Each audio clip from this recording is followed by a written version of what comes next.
Om Swastiastu. Perkenalkan, nama saya Iko Mangarya Putra, nomor absen 10, kelas 11 MIPA 6. Pada kesempatan kali ini, saya akan menjelaskan biografi dari salah satu pahlawan Republik Indonesia yang bernama Jenderal Sudirman. Jenderal Sudirman lahir di Purbalingga, Jawa Tengah pada tanggal 24 Januari 1916. Ayahnya, Karsid Kartawiraji, merupakan seorang pekerja di pabrik gula Kalibagor, Banyumas, dan ibunya Siem merupakan keturunan Wedana Rembang. Sejak kecil, Sudirman diasuh oleh seorang camat bernama Raden Cokro Sunario. Sudirman tidak diberitahu bahwa Cokro Sunario bukanlah ayah kandungnya sampai ia berusia 18 tahun. Saat berusia 7 tahun, Sudirman terdaftar di sekolah pribumi. Sudirman dipindahkan ke sekolah menengah milik taman siswa pada tahun ke-7 sekolah. Pada tahun ke-8, Sudirman pindah ke sekolah menengah Wirotomo setelah sekolah taman siswa ditutup oleh ordonasi sekolah liar karena diketahui tidak terdaftar. Ia kemudian melanjutkan pendidikannya ke HIK Sekolah Guru Muhammadiyah Solo, tetapi tidak sampai tamat. Pada tahun 1936, Sudirman menikahi Alfiah, mantan teman sekolahnya, dan putri seorang pengusaha batik kaya bernama Raden Sastro-Mojo. Sudirman dan Alfiah, pasangan ini kemudian dikaruniai 3 orang putra dan 4 orang putri.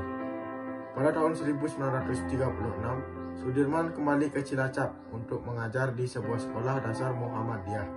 Sebagai guru, Sudirman mengajarkan murid-muridnya pelajaran moral dengan menggunakan contoh dari kehidupan para rasul dan kisah wayang. Sudirman tetap mengajar dengan giat. Kemudian, dalam beberapa tahun, Sudirman diangkat menjadi kepala sekolah meskipun tidak memiliki ijazah guru. Selama mengajar, Sudirman sangat disegani oleh masyarakat. Pada zaman penjajahan Jepang, tepatnya pada tahun 1944, Sudirman bergabung dengan Tentara Pembela Tanah Air (PETA) di Bogor. Sehubung dengan posisinya di masyarakat, Sudirman dijadikan sebagai komandan Dain-Kako dan dilatih bersama orang lain dengan pangkat yang sama. Pasca Indonesia merdeka dari penjajahan Jepang, ia berhasil merebut senjata pasukan Jepang di Banyumas.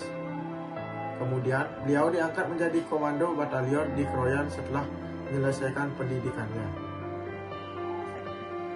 Setelah Indonesia mengikrarkan proklamasi pada tahun 1945, Jenderal Sudirman melarikan diri ke Jakarta untuk menemui Presiden Soekarno. Sang proklamator menugaskan Jenderal Sudirman untuk mengawasi proses penyerahan diri tentara Jepang di Banyumas yang dilakukannya setelah mendirikan divisi lokal Badan Keamanan Rakyat. Ia kemudian menjadi Panglima Divisi 5 Banyumas sesudah TKR, Tentara Keamanan Rakyat. Dalam pertemuan pertama TKR, Sudirman terpilih sebagai pemimpin TKR setelah melalui pemungutan suara buntu 2 tahap. Sambil menunggu pengangkatan pada akhir November, Sudirman memerintahkan Divisi 5 untuk menyerang pasukan sekutu di Ambarawa.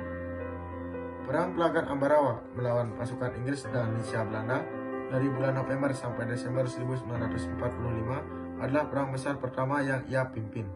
Karena ia berhasil memperoleh kemenangan pada pertemuan ini, Presiden Soekarno pun melantiknya sebagai jenderal.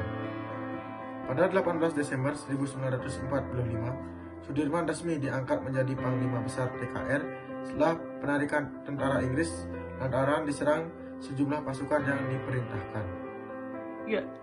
Pemberontakan di Madiun dan ketidakstabilan politik yang sedang berlangsung melemahkan kondisi kesehatan Sudirman. Pada tahun 1948, Sudirman didiagnosis mengidap tuberkulosis atau yang sering disebut dengan TBC. Hingga pada November 1948, paru-paru kanannya dikempeskan lantaran ditengarai sudah mengalami infeksi. Sudirman terus berjuang melawan TBC dengan melakukan pemeriksaan di Panti Rapih, Yogyakarta. Ia dipindahkan ke sebuah rumah di Magelang pada Desember 1949. Pada saat yang bersamaan, pemerintah Indonesia dan Belanda mengadakan konferensi panjang selama beberapa bulan yang berakhir dengan pengakuan Belanda atas kedaulatan Indonesia pada 27 Desember 1949. Meskipun sedang sakit, Sudirman saat itu juga diangkat sebagai Panglima Besar TNI di negara baru bernama Republik Indonesia Serikat. Selang sebulan, tepatnya pada 1830 tanggal 29 Januari 1950, Jenderal Sudirman wafat di Magelang, Jawa Tengah. Kabar duka ini dilaporkan dalam sebuah siaran khusus di RRI. Jenazah Sudirman disemayamkan di Masjid Gede Kauman pada sore hari. Jenazah Sudirman kemudian dibawa ke Taman Makam Pahlawan.